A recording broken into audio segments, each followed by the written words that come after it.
இன்னைக்கு ஸ்ரீ மாபிரிவா அனுபவங்களில் பெரிவா பிரசாதம் செய்த அற்புதம் என்ற தலைப்பில் வந்த பதிவை தான் பார்க்க போகிறோம். மகாபிரிவாளின் விருப்பப்படி திருவட்டீஸ்வரன்பேட்டை வெங்கட்ராமையர் என்ற பக்தரும் அவரது மனைவியும் சென்னை ஸ்டான்லி மருத்துவமனைக்கு சென்று அங்கு படுக்கையில் இருக்கும் சுமார் 1000 நோயாளிகளுக்கு வாரத்தில் ஒரு நாள் பிரசாதம் கொடுப்பதுடன் அவர்களுக்காக பெரிவாளை பிரார்த்திப்பதை வழக்கமாக கொண்டிருந்தனர்.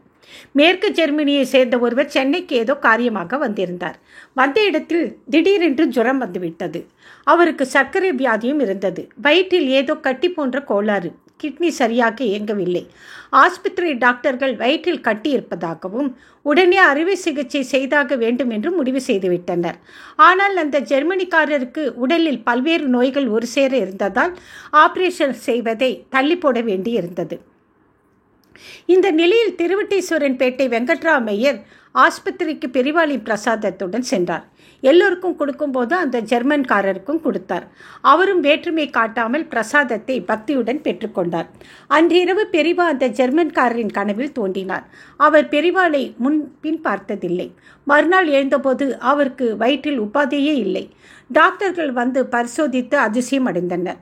அன்று மாலை அந்த ஜெர்மானியர், ஆஸ்பத்திரியில் நேற்று எல்லோருக்கும் பிரசாதம் கொடுத்தவர் யார், அவர் விலாசம் தெரியுமா என்று டாக்டர்களிடம் கேட்டிருக்கிறார். முகவரி தெரியாது, ஆனால் சில நாட்கள் கழித்து திரும்பவும் வருவார்கள் என்று அவர்கள் கூறினர். மறுநாள் அந்த நோயாளிக்கு எக்ஸ்ரே எடுத்து பார்த்தபோது முன்பு இருந்த கட்டி ஏதும் இல்லை. கிட்னி சரியாக வேலை செய்தது. உடலில் இருந்து பலதரப்பட்ட நோய்கள் ஒரே நாளில் எப்படி தீர்ந்தன என்று ஜெர்மானியர் ஆச்சரியமுற்றார். இவை யாவும் தனக்கு தரப்பட்ட பிரசாதத்தின் சக்தியினால் தான் என்று உறுதியாக நம்பினார். டாக்டர்கள், நீங்கள் நாளை டிஸ்சார்ஜ் ஆகலாம் என்றனர். நான் சில தினங்கள் இங்கே இருந்துவிட்டு போகிறேன். பிரசாதம் விநியோகம் செய்பவர் வரும் நாள் வரை இருந்து அவரை பார்த்துவிட்டு தான் செல்வேன் என்றார் உறுதியாக. ஞாயிற்றுக்கிழமை வழக்கம் போல் வெங்கட்ராமையர் வந்தபோது அவரை ஜெர்மானியர் தழுவிக்கொண்டு, நீங்கள் அளித்த அந்த மகானின் பிரசாதம் தான் அற்புதம் செய்திருக்கிறது.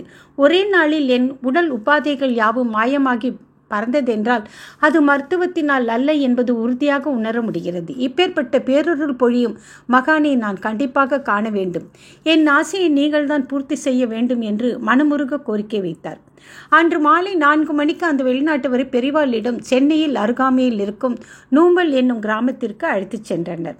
பெரிவாளை தரிசித்தவர் தேம்பி தேம்பி உணர்ச்சி வசப்பட்டவராய் அழுது மகான் அருகே நின்றார். பெரிவா எல்லோரும் அறிந்திருந்தும் மிக எளிமையாய் தன் திருக்கரங்களை தூக்கி ஆசீர்வதித்து ஒரு பழத்தை எடுத்து அவருக்கு பிரசாதமாக கொடுக்க சொன்னார். பூர்வ ஜென்ம புண்ணியத்தினால் அந்த ஜெர்மானியருக்கு பெரிவாள் என்னும் தெய்வம் அனுகிரகம் செய்ததில் இந்தியா வரும் போதெல்லாம் திகட்டாத தெல்லமுதான அருமருந்தான மகாபிரிவாளின் தரிசனத்தை தொடர்ந்து அவர் மனம் விளைந்து பெற்று கொண்டிருந்தது. ஜெய் ஜெய் சங்கர ஹரஹர சங்கர, ஜெய் ஜெய் சங்கர ஹரஹர சங்கர. நன்றி, வணக்கம்.